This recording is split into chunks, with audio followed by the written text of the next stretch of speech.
গেছে। কি দিয়েছিস এর আগে? এর আগে দিলাম অল্প একটু কালো মরিচের গুঁড়ো, 2 টিস্পুন নুন, 2 টিস্পুন না, কাইন্ড অফ 1 মেপে যে যার মতন দেবে, কারণ মাংসটা বেশি কম হয়ে আছে। যাবে সোনা। 350 গ্রাম বেশি মাংস। পেঁয়াজ টেনে নেবে, কোনো অসুবিধা নেই, কারণ আমার পেঁয়াজের কম্পাউন্ডটা বেশি আছে। লাস্টে তুমিই বলবে পেঁয়াজ কম হয়েছে, আর যদি না বলো তাহলে আমি রান্না ছেড়েই দেবো জীবনে। ঠিক আছে, তুমি নিজেই বলবে যে বাবু নুনটা কম হয়েছে। এবার হলুদ। মাংস রান্নার সব থেকে বড় সিক্রেট হচ্ছে মাংস হাতে মাখা। লঙ্কা যে যার মতন কালারের হিসাবে দিতে পারে, কাশ্মীরি লঙ্কা গুঁড়ো, আর যে যার মতন যে আজ এরকম লঙ্কা গুঁড়ো দিতে চায়, বা কাঁচা লঙ্কা। আমি কাঁচা লঙ্কা ছাড়াই করবো, বাট প্রেফার করবো যদি ঝাল বাড়াতে চায় তাহলে কাঁচা লঙ্কা। একটা গোটা পেঁয়াজ, মানে 150 গ্রামের একটা পেঁয়াজ, মিন্স 150 থেকে 200 গ্রাম পেঁয়াজ তো লাগবে, কারণ আমি জল ছাড়া করছি স্টার্টিং এর দিকে। কষা পর্যন্ত তো আমার কোনো জল থাকবে না, মাংস সেদ্ধ এতেই হয়ে যাবে। গ্যাসটা এখানে নিয়ে আয়। এবার এতে হচ্ছে আমার একটা জিনিস,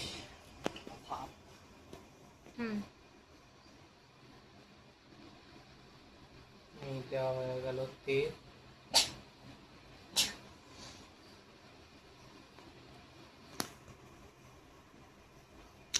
দেখি কেমন টেস্ট হয়।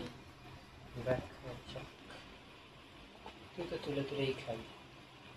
আমি তুলেই খাই, তুই হ্যাভ এনি প্রবলেম? যদি থেকেও থাকে আমার কিছু যায় আসে না। আর কত তেল দিচ্ছিস রে? কত আর অন্য তেল দিয়ে, অল্প তো একটু তেল লাগে, একটুখানি জল তো দিতে লাগে। বাট দেখতে সুন্দর লাগছে। গন্ধও পাবি নাকি? আদা রসুন প্যাকেট দেওয়া হয়ে গেছে। এর সাথে জিঞ্জার গার্লিক, রসুন আর আদা থাকে, পেঁয়াজ আদা থাকে। রসুন পেস্ট দেওয়া হয়েছে, সেটা যে যার মতন দোকান থেকে কিনে দেবে। মাংস সবসময় হাতে, তোমাকেও বলছি, মাংসের টেস্ট কোনোদিনও ভিতরে ঢোকে না আর কালারও ওঠে না। মাংস সবসময় হাতে করে মাখাতে, আর মাখাতেও হেভি মজা লাগে। আর জিনিসটা তোমার হাতে ঘাঁটছো তো মজা লাগে। টাকা অ্যাকচুয়ালি মজা লাগে। জামা কাপড় পরে থাকে না নোংরা ছেলে, নোংরা ছেলের হাতে রান্নার টেস্ট খাওয়ার জন্য বউ মাখানো কম। এক ফোঁটাও জল দিইনি, তাও জল বেরোবে। Do it fast.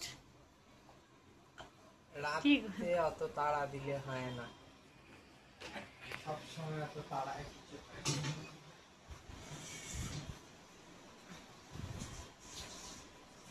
এরপর এটা ওখানে গ্যাসে বসানো হবে। এই ভাজবো ওই ভাজবো করতে করতে সারাদিন কাটায়। অ্যাকচুয়ালি কিছুই ভাজতে লাগে না, সব ঢেকে ঢেকে দম দিয়ে করতে হয়। মনে হয় না আমি আমার বাবার হাতে রান্না ছোটবেলা থেকে খাই, কোনোদিনও কিছু লাগেনি, আজ রোববার লাগবেও।